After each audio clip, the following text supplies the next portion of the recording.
அந்த ஆகாயம் போதாத பறவை ஒன்று நதி கண்ணாடி பார்த்து மனம் நிறைந்தது இன்று கடலால் தீரா.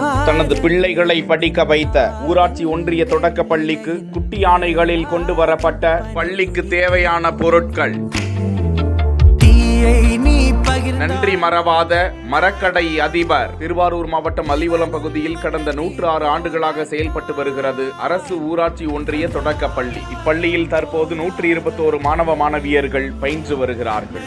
இந்த நிலையில் இப்பள்ளியில் திருவாரூர் EVS நகரில் வசித்து வரும் சித்தி விநாயகம் சித்ரா தம்பதியரின் 2 மகன்களும் 1ஆம் வகுப்பு முதல் 5ஆம் வகுப்பு வரை அந்த பள்ளியில்தான் பயின்றார்கள் என்ற நிலையில் தற்போது அவர்களது 2வது மகன் புகழரசன் அந்த பள்ளியில் 5ஆம் வகுப்பு தேர்வு எழுதியிருக்கிறார் என்ற நிலையில் அந்த பள்ளியை விட்டு தனது பிள்ளைகள் கடந்து செல்லும் நிலையில் தங்களது பிள்ளைகளுக்கு அறிவு கொடுத்த அந்த பள்ளிக்கு நன்றி உணர்வுடன் சித்தி விநாயகம் கல்வி சீர் வழங்க வேண்டும் என முடிவு செய்து மரத்தால் ஆன 5 மேசைகள், 5 நாற்காலிகள், 5 மர அலமாரிகள், 5 சில்வர் வாட்டர் கேன், எழுது பொருள்கள், கரும்பலகை, காமராஜர் அப்துல் கலாம் புகைப்படம் செதுக்கப்பட்ட தேக்கு மரத்தாலான டைட்டில் போர்டு போன்ற 2.5 லட்சம் ரூபாய் மதிப்பிலான பொருட்களை 6 குட்டி யானைகளில் ஏற்றி பள்ளிக்கு கொண்டு வந்து ஒப்படைத்து நன்றி கூறிய சித்தி விநாயகருக்கு பாராட்டுக்கள் குவிந்து வருகின்றன.